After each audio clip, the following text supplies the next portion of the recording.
Hi friends, എല്ലാവർക്കും നമസ്കാരം. അപ്പോൾ ഇന്ന് വെണ്ടയ്ക്ക വെച്ചിട്ട് നല്ലൊരു അടിപൊളി ചപ്പാത്തി കറിയാണ് ഉണ്ടാക്കുന്നത്.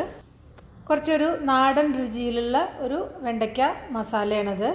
നമുക്ക് കണ്ടു നോക്കാം എങ്ങനെയാണ് ഉണ്ടാക്കുന്നതെന്ന്. അപ്പോൾ നമ്മുടെ ചാനൽ സബ്സ്ക്രൈബ് ചെയ്യാത്തവർ പ്ലീസ് ഒന്ന് സബ്സ്ക്രൈബ് ചെയ്യാനും ഫോളോ ചെയ്യാനൊന്നും മറക്കണ്ട. അപ്പോൾ അതിന് വേണ്ടിയിട്ട് ഒരു 250 ഗ്രാം, അതായത് 1/4 കിലോ വെണ്ടയ്ക്ക എടുത്തിട്ട് നന്നായിട്ട് കഴുകി വൃത്തിയാക്കി എടുക്കുക. ഞാൻ പൊതുവേ നന്നായിട്ട് സോപ്പ് ഇട്ടിട്ട് കഴുകാറാണ് പതിവ്. അതായത് ഹാൻഡ് വാഷ് ഇല്ലേ, അത് വെച്ചിട്ട് കഴുകുക. എന്നാലാണ് പെസ്റ്റിസൈഡ്സൊക്കെ പോവുള്ളൂ.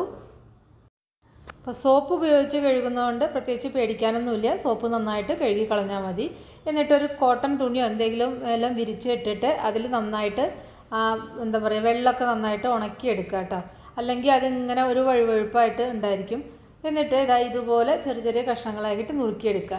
1 ഇഞ്ച് വലുപ്പത്തിലുള്ള കഷ്ണങ്ങളാക്കാം. ഇതിപ്പോൾ കുറച്ച് കൂടുതൽ ചെറുതായിപ്പോയി, ഇത്രയും ചെറുതാകണ്ട കേട്ടോ. ആ ഒരു രീതിയിൽ മുറിച്ചെടുക്കുക.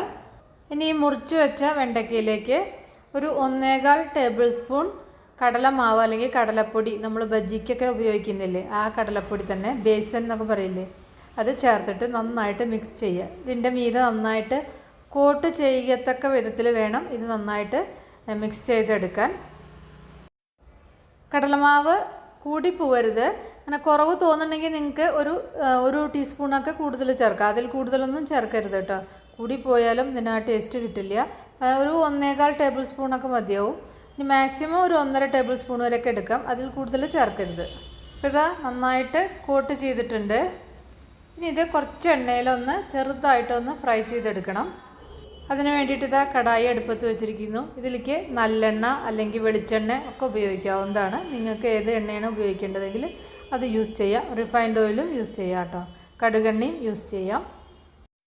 ഈ എണ്ണ നന്നായിട്ട് ചൂടായി വരുമ്പോൾ ഫ്ലെയിം ഒന്ന് കൂട്ടി വെച്ചിട്ട് ഈ വെണ്ടയ്ക്ക അതിൽ ഇട്ടിട്ട് നന്നായിട്ടൊന്ന് ഫ്രൈ ചെയ്തെടുക്കുക. അതായത് ഇങ്ങനെ കൂടുതൽ ഫ്രൈ ചെയ്യേണ്ട. അപ്പോൾ അത് ചിലപ്പോൾ ബലം വരാൻ ചാൻസ് ഉണ്ട്. നമ്മൾ കോട്ടിംഗ് ഉള്ളതല്ലേ, അത് കാരണം. അപ്പോൾ ഒരു മീഡിയം ഫ്ലെയിമിലിട്ടിട്ട് ഇത് കുറച്ച് നന്നായിട്ടൊന്ന് സോഫ്റ്റ് ആവണം. ആ ഒരു രീതിയിൽ ഫ്രൈ ചെയ്തെടുക്കുക. ഒരു 80% ഒന്ന് കുക്കായിക്കോട്ടെ. അപ്പോൾ ഒരുവിധം നന്നായിട്ട് കുക്കായിട്ടുണ്ട്. അപ്പോൾ അതിലേക്ക് ഒരു സവാള അങ്ങനെ വലുതാക്കിയിട്ട് അരിഞ്ഞത് സ്ലൈസ് ചെയ്ത് കേട്ടോ, അങ്ങനെ വലിയ വലിയ കഷ്ണങ്ങളാക്കിയത്. എന്നിട്ട് ഓരോ ഇതളും ഇങ്ങനെ അടർത്തിയെടുത്തത് അത് ഇതിൽ ഇട്ടിട്ട് 1 മിനിറ്റ് ഒന്ന് ഫ്രൈ ചെയ്യുക. ഇതിങ്ങനെ ക്രഞ്ചി ആയിട്ട് തന്നെ ഇരിക്കണം, ക്രിസ്പി ആൻഡ് ക്രഞ്ചി ആയിട്ട് തന്നെ ഇരിക്കണം. സവാള അങ്ങനെ സോഫ്റ്റ് ആവാൻ പാടില്ല. ഏറ്റവും ലാസ്റ്റ് 1 മിനിറ്റിൽ വഴറ്റി കോരിയാൽ മതി കേട്ടോ. ഇത് വേറെ വേറെ വഴറ്റുന്നതായിരിക്കും ഏറ്റവും കൂടുതൽ നല്ലത്. ഇനി ഇത് കോരി മാറ്റാം. നിങ്ങൾക്കിത് ഒരു 2-3 സ്പൂൺ എണ്ണയിൽ ഫ്രൈ ചെയ്തെടുക്കാവുന്നതാണ്. ഞാൻ ആദ്യമേ കുറച്ച് അധികം എണ്ണ ഒഴിച്ചിട്ടുണ്ടായിരുന്നു. അപ്പോൾ അതിൽ കുറച്ച് ബാക്കി എണ്ണ ഉണ്ട്. ഇനിയിപ്പോൾ എണ്ണ ഒഴിക്കേണ്ട ആവശ്യമില്ല. അപ്പോൾ ഇത് ചൂടായി വരുമ്പോൾ ഇതിലേക്ക് ഒരു 1/4 ടീസ്പൂൺ ചെറിയ ജീരകമാണ് ചേർത്തിരിക്കുന്നത്. ചെറിയ ജീരകം ഒന്ന് പൊട്ടി വരുമ്പോൾ ഇതിലേക്ക് ഒരു 1/2 ടീസ്പൂൺ വലിയ ജീരകം, അതായത് പെരിഞ്ജീരകമാണ് ചേർക്കുന്നത്. പെരിഞ്ജീരകം ചേർക്കുമ്പോൾ ഇതിന് നല്ലൊരു ഫ്ലേവറാണ്. ഇതിലേക്ക് 2-3 പച്ചമുളക് ചെറുതായി അരിഞ്ഞത്, പിന്നെ ഒരു സവാള ചെറുതായി അരിഞ്ഞതും കൂടി ചേർത്തിട്ട് ഒന്ന് വഴറ്റാം. ഇതിലേക്ക് കുറച്ച് ഉപ്പ് കൂടി ചേർത്തിട്ടുണ്ട്. കുറച്ച് കറിവേപ്പില കൂടി ചേർത്തിട്ട് ഒന്ന് വഴറ്റാം. ഇനി ഇതിലേക്ക് 1 ടീസ്പൂൺ ഇഞ്ചി വെളുത്തുള്ളി നല്ല ഫൈനായിട്ട് ചതച്ചത് ചേർക്കാം. അതും കൂടി ചേർത്തിട്ട് ആ റോ ടേസ്റ്റ് മാറുന്നവരെ നന്നായിട്ടൊന്ന് വഴറ്റാം. അത് കഴിഞ്ഞ് ഇതിലേക്ക് പൊടികൾ ചേർക്കുക. പൊടികൾ ഒരു 1/4 ടീസ്പൂൺ നിറച്ചും മഞ്ഞൾപ്പൊടി എടുത്തിട്ടുണ്ട്. പിന്നെ എരിവിന് ആവശ്യമായിട്ടുള്ള മുളക് പൊടി 1 ടീസ്പൂണോ 1.5 ടീസ്പൂണോ. ഞാനിപ്പോൾ കാശ്മീരി ചില്ലിയും കൂടി മിക്സ് ചെയ്തതാണ് എടുത്തിരിക്കുന്നത്. അപ്പോൾ ഒരു കളറൊക്കെ കിട്ടും. പിന്നെ ഇതിലേക്ക് മല്ലിപ്പൊടി ചേർക്കേണ്ട ആവശ്യമില്ല കേട്ടോ. നിങ്ങൾക്ക് ചെറിയ ജീരകത്തിൻ്റെ ഫ്ലേവർ ഇഷ്ടമാണെങ്കിൽ ഒരു 1/4 ടീസ്പൂൺ ചെറിയ ജീരകം ഒന്ന് വറുത്ത് പൊടിച്ചത് ഒരു 1/4 ടീസ്പൂൺ വേണമെങ്കിൽ ചേർക്കാം. നിർബന്ധമില്ല, ഞാനിപ്പോൾ ചേർത്തിട്ടൊന്നുമില്ല. നിങ്ങൾക്ക് ഇഷ്ടമുള്ളവർക്ക് 1/4 ടീസ്പൂൺ മുതൽ 1/2 ടീസ്പൂൺ വരെ ചേർക്കാം. അതും കൂടി ചേർത്തിട്ട് നന്നായിട്ട് വഴറ്റാം. ഞാനിപ്പോൾ ഇതിൽ മഞ്ഞൾപ്പൊടിയും മുളക് പൊടിയും മാത്രമേ ചേർത്തിട്ടുള്ളൂ. ഇതിലേക്ക് ഒരു പഴുത്ത തക്കാളി, അതായത് ഒട്ടും പുളിയില്ലാത്ത അങ്ങനെ നല്ല പഴുത്ത തക്കാളി മിക്സിയിൽ അടിച്ചതാണ് ചേർത്തിരിക്കുന്നത്. അതും കൂടി ചേർത്തിട്ട് നന്നായിട്ട് വഴറ്റുക. അത് വെന്തിട്ട് എണ്ണ ഒന്ന് തെളിയണം. അപ്പോൾ ഒന്ന് അടച്ചു വയ്ക്കാം. അതിൻ്റെ ശേഷം അത് വെന്ത് ആ എണ്ണയൊക്കെ ഒന്ന് നന്നായിട്ടൊന്ന് തെളിയട്ടെ.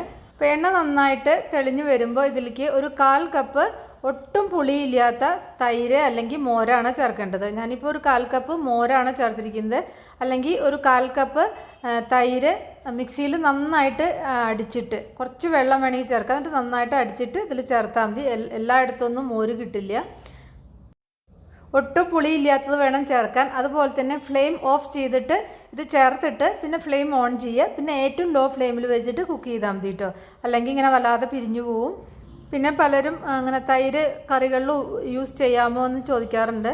അപ്പോൾ എല്ലാവർക്കും ഒന്നും മോര് കിട്ടില്ല. അപ്പോൾ മോര് യൂസ് ചെയ്യുകയാണെങ്കിൽ നിങ്ങൾക്ക് മോരാണ് യൂസ് ചെയ്യാൻ എളുപ്പമെച്ചാൽ അതാണ് കൂടുതൽ ഹെൽത്തിന് നല്ലത്. മോര് ഇല്ലാത്തവർ പിന്നെ ഞാൻ പറയുകയാണെങ്കിൽ തൈര് തന്നെ ചേർക്കുകയാണ്. പിന്നെ നമ്മൾ ഡെയിലി ഉണ്ടാക്കുന്നതല്ല.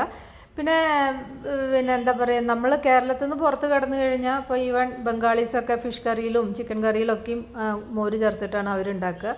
അപ്പം നമ്മളിപ്പോൾ നമ്മുടെ അവിയലിലും ഒക്കെ മോര് അല്ലെങ്കിൽ തൈര് ചേർക്കുന്നുണ്ടല്ലോ.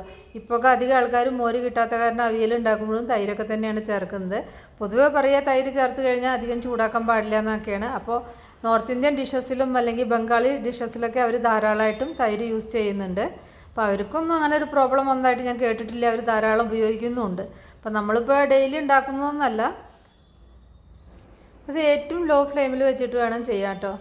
ഞാൻ കുറച്ച് ചൂടുള്ള വെള്ളം ഒഴിച്ചിട്ട് ഇതൊന്ന് അടച്ചു വെക്കുന്നുണ്ട്. എണ്ണ ഒന്ന് നന്നായിട്ടൊന്ന് തെളിഞ്ഞു വരണം. ഇപ്പോൾ ഇത് എണ്ണയൊക്കെ നന്നായിട്ട് തെളിഞ്ഞു വന്നിട്ടുണ്ട്. ഇനി ഇതിലേക്ക് ആ വറുത്ത് വെച്ച വെണ്ടയ്ക്ക ചേർക്കാം. അതിന് മുന്നേ ഇതിലേക്ക് കുറച്ച് ഗരം മസാല ചേർത്തിട്ടുണ്ട്. അത് ടേസ്റ്റിനനുസരിച്ച് ഗരം മസാല ചേർക്കാം കേട്ടോ. ഞാനിപ്പോൾ ഒരു 1/2 ടീസ്പൂൺ മുതൽ 3/4 ടീസ്പൂൺ വരെയൊക്കെ ചേർത്തിട്ടുണ്ട്. വെണ്ടയ്ക്കും കൂടി ചേർത്തിട്ട് നന്നായി മിക്സ് ചെയ്യുക. വെള്ളം വേണമെങ്കിൽ ഒരു ലേശം വെള്ളം വേണമെങ്കിൽ ഒഴിക്കാം. നിങ്ങൾക്ക് ഇങ്ങനെ ഡ്രൈ ആയിട്ടാണ് ഇഷ്ടമാണെങ്കിൽ അങ്ങനെ ഉണ്ടാക്കാം കേട്ടോ. അപ്പം ഞാൻ കുറച്ച് ചൂടുള്ള വെള്ളം ഒഴിക്കുന്നുണ്ട്. എന്നിട്ട് അടച്ചു വയ്ക്കുക. ഒന്ന് എണ്ണ തെളിഞ്ഞിട്ട് വെണ്ടയ്ക്ക ഒന്നും കൂടി ഒന്ന് സോഫ്റ്റായിട്ട് ആ മസാലയൊക്കെ അതിലേക്ക് പിടിച്ച് കഴിഞ്ഞാൽ പാകത്തിന് ഉപ്പും കൂടി നോക്കുക. എന്നിട്ട് ഫ്ലെയിം ഓഫ് ചെയ്യാവുന്നതാണ്. കുറച്ച് നേരം ഒന്ന് 2-3 മിനിറ്റ് ഒന്ന് അടച്ചു വെച്ചാൽ മതി. കണ്ടില്ലേ, എണ്ണയൊക്കെ നന്നായിട്ട് തെളിഞ്ഞു വന്നിട്ടുണ്ട്. ആ കടലമാവ് ചേർത്ത് കഴിഞ്ഞാൽ അതിനൊരു പ്രത്യേക രുചി തന്നെയാണ്, നല്ല ടേസ്റ്റാണ്. പിന്നെ ശ്രദ്ധിക്കുക, തക്കാളിയുടെ പുളിയോ അല്ലെങ്കിൽ പിന്നെ ഈ തൈര് അല്ലെങ്കിൽ മോരിൻ്റെ പുളിയോ മീതെ അറിയാൻ പാടില്ല. അങ്ങനെ വല്ലാതെ പുളി കൂടാൻ പാടില്ല. നിങ്ങൾക്ക് കുറച്ച് പുളി കൂടുതൽ തോന്നുന്നുണ്ടെങ്കിൽ ഒരു ലേശം പഞ്ചസാര പിന്നെ വിതറി കൊടുക്കാം കേട്ടോ. ഒരു 1/4 ടീസ്പൂൺ പഞ്ചസാര 1/2 ടീസ്പൂൺ വരെയൊക്കെ ചേർക്കാം. അപ്പോൾ ഇത് അവസാനം കുറച്ച് മല്ലിയില കൂടി തൂവുക. നല്ല അടിപൊളി വെണ്ടയ്ക്ക മസാല റെഡിയായി. നിങ്ങൾ ഉണ്ടാക്കി നോക്കിയിട്ട് നിങ്ങളുടെ ഫീഡ്ബാക്കൊക്കെ അറിയിക്കുക. Thank you.